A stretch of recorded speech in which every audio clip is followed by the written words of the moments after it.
Hello. Today I'm going to talk to you guys about supporting survivors of interpersonal violence.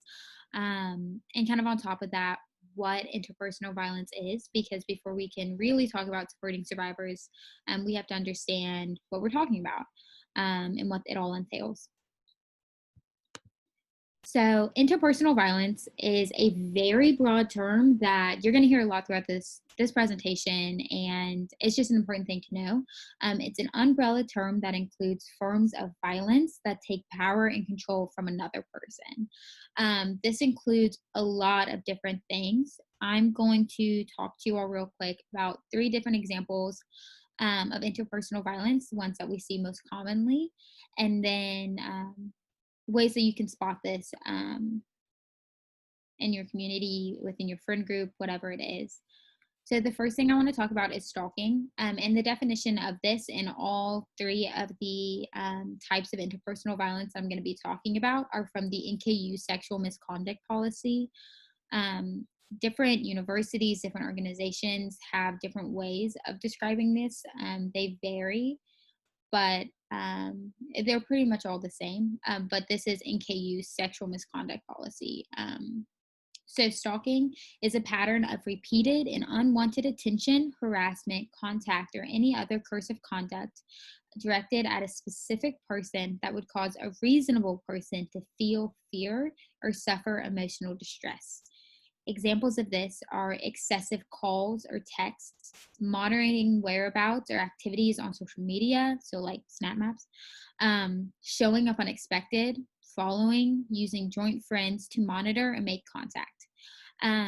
This is also just a couple of examples of stalking. You can see it in a lot of different ways. And with all of the things I'm going to talk about, these are just a couple examples of what it can look like. So the next one is relationship violence. So this is acts, threats, or a pattern of abusive behavior of a physical or sexual nature by one partner intended to control, intimidate, manipulate, humiliate, frighten, coerce, or injure the other. These acts may be directed towards a spouse, an ex-spouse, a current or former boyfriend or girlfriend, or current or former dating partner. Examples of this can be controlling activities, decisions, social connections. We see this a lot in TV shows and movies that they don't necessarily show it as dangerous behavior, but it is. Isolating from friends and family, threatening, pushing, hitting, kicking, slapping, biting, or strangulation, or insulting and putting down. And lastly, sexual assault. So this is any type of sexual contact or behavior that occurs by force or without the other person's consent. Examples of this can be first sex, first touching, using alcohol or drugs to take advantage, taking or distributing video or audio of sexual encounter without consent. When we're talking about sexual assault, it's really important to keep in mind that this is not just first penetration. First touching counts. Having sex with somebody even though you know that they are too drunk or just not in the right headspace to participate and to give you an enthusiastic yes can be counted as sexual assault or sexual misconduct. So now that we can all kind of be on the same page about what interpersonal violence is, different types of interpersonal violence, and examples of how you can see this within your own friend groups, you can see it within your own relationships, and say, hey, I've noticed this. This is not okay. It's now important to talk about if this happens to somebody, when this happens to somebody, how are you going to be the best support system for them? So to talk about that, it's important to talk about the different impacts of trauma. Survivors can either, experience all of these examples of the impacts of traumas. They may experience none of the examples up here. They may experience just a couple, whatever it is. It's important to remember, though, that survivors are recovering from a traumatic event. And thus, they're going to react in ways that you might not have anticipated, they may not have anticipated, but being there for them. So being able to say, the self-blame, shame, guilt, these are impacts of trauma.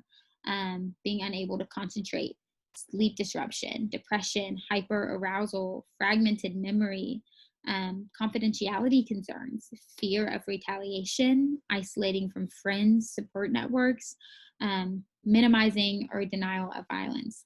I'm a survivor myself, and I know that I've experienced these. But there are some of them that I've not experienced. It's just important to remember that each survivor is different. They have their own experience. And so they're going to react in their own unique way, and accepting and being there for them and understanding that, it's okay. And just being a support system for them is so important. Um, Being a support system for a survivor is incredibly important because we've found that survivors who tell somebody about the abuse that they have received and receive back support and validation are much more likely to reach out for the support they need to move forward and have a smoother healing process. So the way that you react to somebody telling you about their experience is so incredibly important. If you are supportive, if you accept them, if you're somebody that they can lean on, then they are much more likely to reach out and get help from people who may have more expertise on this subject. That could be, and we'll talk about different examples of places that you can reach out to, but that could be like the Nurse Violence Prevention Center if you're an NKU student. It can be going to the police if that's what you're comfortable with. Whatever it is, you are much more likely to reach out for that if you are met with support and validation. On the other hand of that, survivors who tell somebody about the abuse and are met with blame and doubt and control experience higher symptoms of post-traumatic stress, depression, and anxiety. Being a comforting support system is so important to survivors in their healing process. And that's easy to say, but it's also important to remember how we do this and make sure that your actions, the words that you say, are purposeful, and have good intent behind them. So we support and validate survivors by saying things like, if they reach out to you and tell your story, you acknowledge and you support them for talking to you. So an example of that would be, I appreciate you confiding in me. You can talk to me. I am here for you. You have to believe them. It's not your role as a support system to a survivor to question them, to interrogate them, to make them tell their story again and again. Your role is just to be there for them, to support them, to be a shoulder to lean on when they need it. And let them know that their feelings are reasonable and valid. Like I said earlier, survivors are going to react in different ways because they've had different experiences.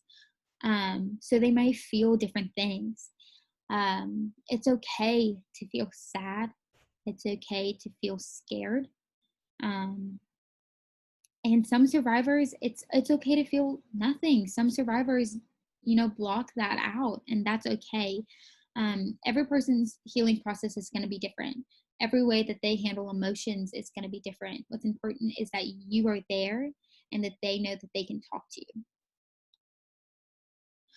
Do not impose your ideas of help. Listen to what they want.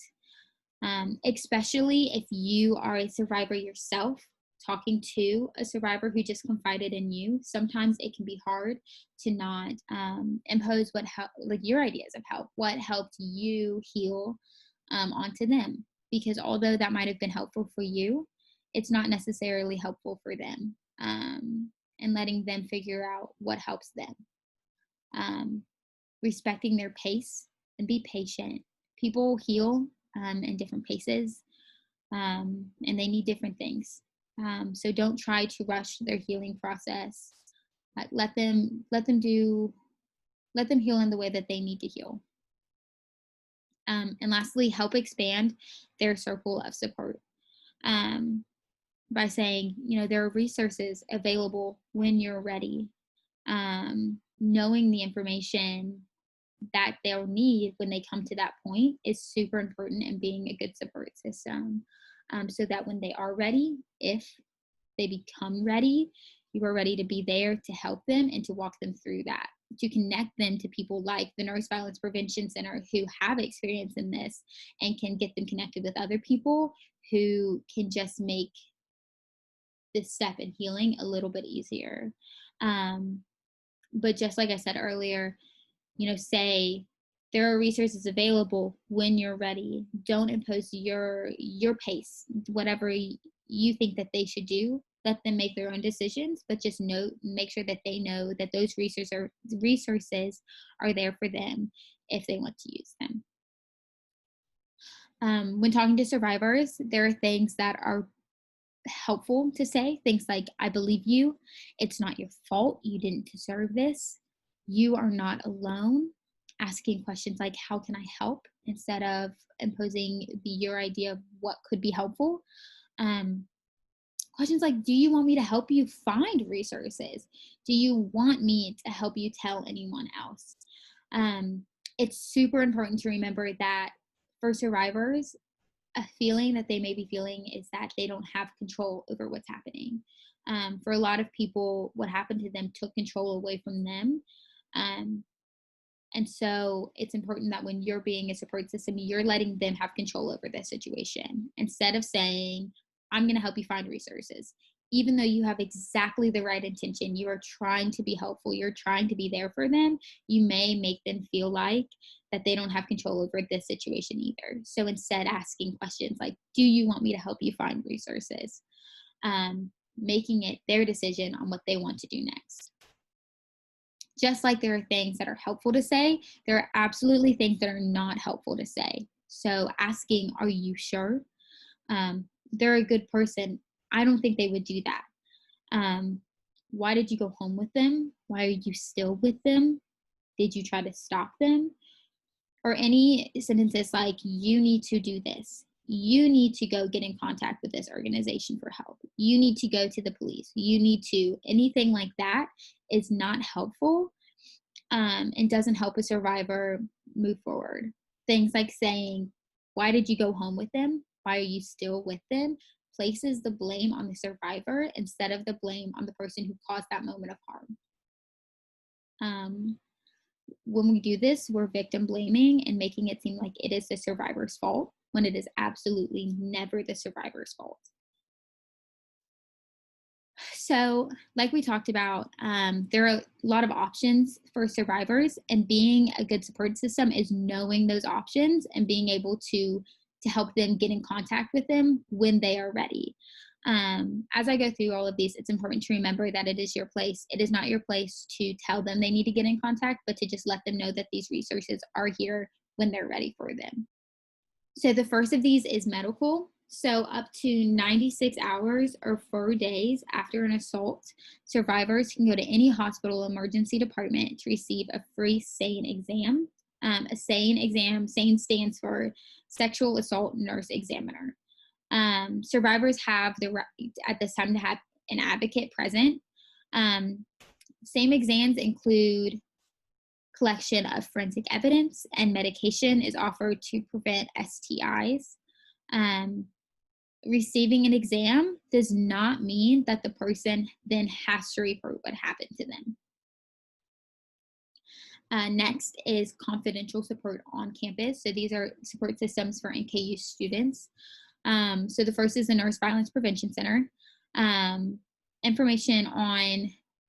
They can give you information on resources and reporting options, individualized support, housing and academic accommodations, medical, court, and legal advocacy, and they have other support systems as needed. The Nurse Violence Prevention Center is 100% free, and it's just a resource there for survivors or anyone dealing with any form of interpersonal violence. It is a great resource on campus to students. The second is health counseling and student wellness. They offer individual counseling services, Forward Together, and sexual assault support groups, pregnancy testing for STIs, and other medical services. There are also confidential support systems off campus.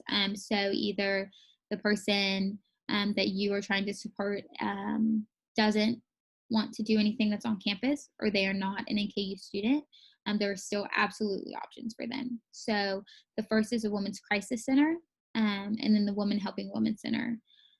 Both of these resources, although they say women in the name, they serve survivors of all gender identities. And then lastly, there are reporting resources. So if a survivor does decide that she wants to report or that they want, lastly, there's reporting resources. So if a survivor does decide that they want to report what happened to them, they can go to the Office of Title IX, which investigates complaints of sexual misconduct, sexual assault, dating violence, and stalking. As you probably know, nationwide, Title IX policies have been changed. NKU is still in the process of figuring out what that means for our campus and how our policies will change. To stay updated on that, you can reach out to the Nurse Violence Prevention Center and they can talk you through that.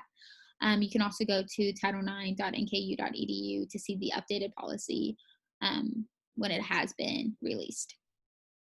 And then there's also the university police.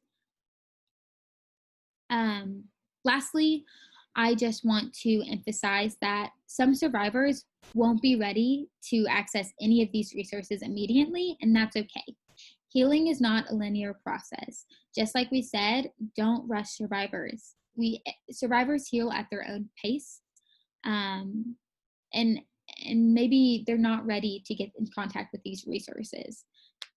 Still be there to support them, and be there for them if they are ready to go ahead and get in contact and get some support, whether that be through NKU, whether they want to keep it, they want to report it, or they don't want to report it. There are resources for them available, like we talked about, but it's important that you don't push these on survivors until they're ready. And lastly, being a support system for a survivor is such a good thing for survivors, but it can be really difficult for you. It's important to take time for yourself, to participate in self-care, whatever that means for you. Self-care can be, if you want it, it can be, taking a bath with a lot of candles and a face mask, if that's your version of self-care. Self-care can be also watching a lot of Netflix. Whatever it is, you have to make sure that you are taking care of yourself first, because you can't effectively take care of other people if you don't have anything else left to give. You have to check in on yourself and make sure that you're okay so that you can be the best support system for that survivor. That's all I have. Thank you so much for listening. If you have questions about supporting survivors, if you have questions about interpersonal violence, please reach out to the Nurse Violence Prevention Center. They're there to answer any of those questions, whether you be a survivor or somebody who just wants to be a better support system for a survivor. Whatever it is, they can help you through that. So thank you.